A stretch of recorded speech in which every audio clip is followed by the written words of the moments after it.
Hey, are you thinking of starting a diet? I want to give you some reasons why you should not.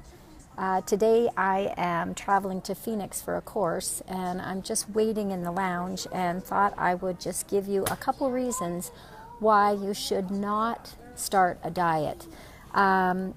So the short answer for starting a diet is no, you shouldn't diet, but I'm going to give you some caveats to that. There's minimum long-term success with dieting. The Journal of Obesity reported that only 20% of those people that have lost weight in the first year keep it off, and this percentage decreases in subsequent years. Diets decrease your metabolism, so when you decrease your caloric intake, you tend to burn muscle. Decreased muscle contributes to a lower overall resting metabolism, and that is going to help to just slow your metabolism and help you gain weight eating less. So we don't want a decreased metabolism. Diets also tend to increase hunger, so weight loss efforts are associated with increased hunger. Diets tend to miss the point. Sometimes you don't even address the reasons why you're overeating in the first place. So a diet, when the diet is over, the underlying triggers for why you might be eating might not have changed. So another strike against a diet. Dieting requires time and energy, and the world and our life is pulling us in so many directions. Trying to follow a diet makes it even more difficult. Dieting can lead to decision fatigue.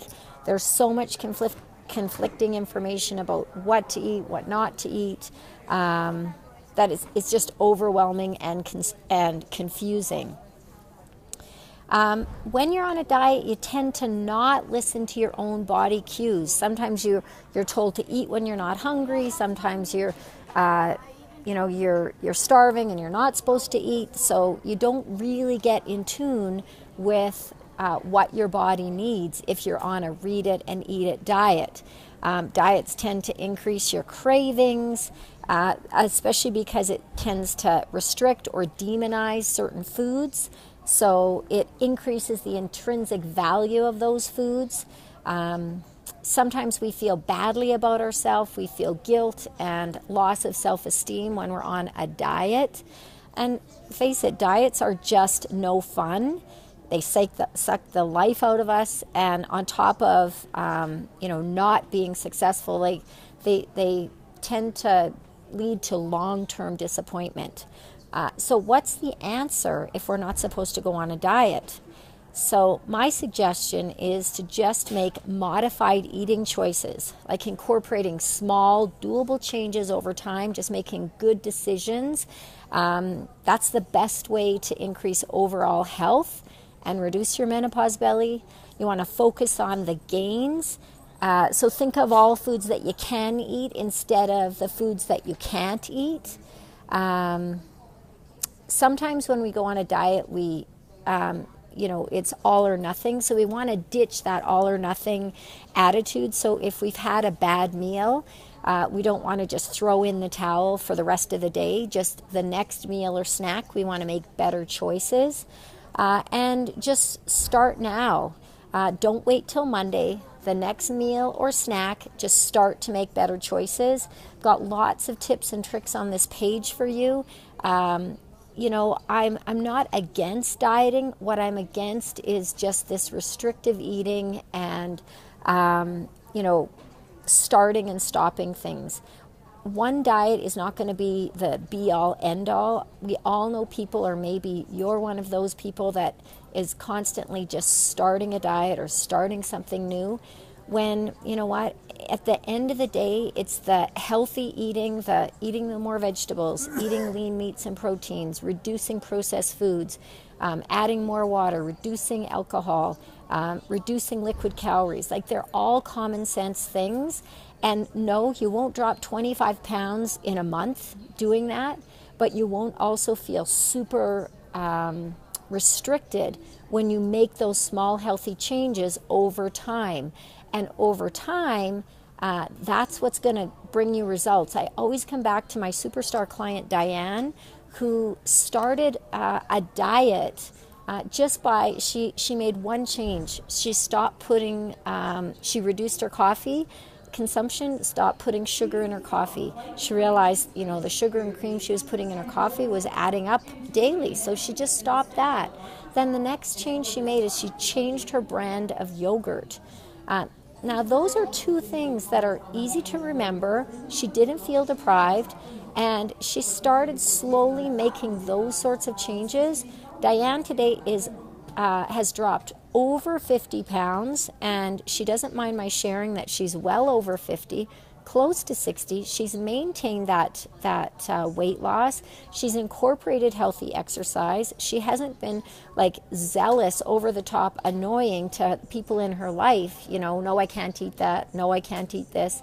She's been very sensible about it. And so that's my suggestion to you, is to choose one thing this week that is an issue for you. Maybe it's sugar consumption. Maybe you need to, just cut back on sugar. Take out the sugar in your coffee or tea. Maybe what you need to do is add more vegetables. Maybe you need to drink more water. Maybe you need to just cut out evening snacking. Choose one thing this week and make that change. And then maybe next week, add to that change. That way, over time, we slowly increase our health, one small change at a time, without feeling deprived, without going on a diet, off a diet. Because mostly what happens is when we go on that diet, we might be, really good for a week, a month, even if we can last a month. But then when we fall off hard, and then it's hard to get back onto just those healthy eating because we feel deprived. So we don't want that deprived feeling. We don't want to be feeling, like eat the kitchen sink all the time. You want to be just this side of hunger, never starving. You want to be never stuffed. So stop eating before you're full. Start eating before you're hungry. And just make those slow changes over time. And trust me, that is the way to improve your health. Just one healthy change at a time. That's my healthy secret for you today. Like I said, today I am in the Calgary airport. I'm headed to a course, but just wanted to check in with you to start the week on the right foot. Make one healthy change. Today I'm talking about nutrition, so think about one healthy change that you can make nutritionally. I'd love to hear from you, so be brave. Write in the comments. Also, if you need some, exercise ideas, I'm going to put the My Bikini Belly link up for you, because adding just short metabolic workouts along with that one nutritional change, you'll be surprised at how that turns things around for you. All right, I got to go. I think we're going to be boarding soon. Take care, and I'll see you next time.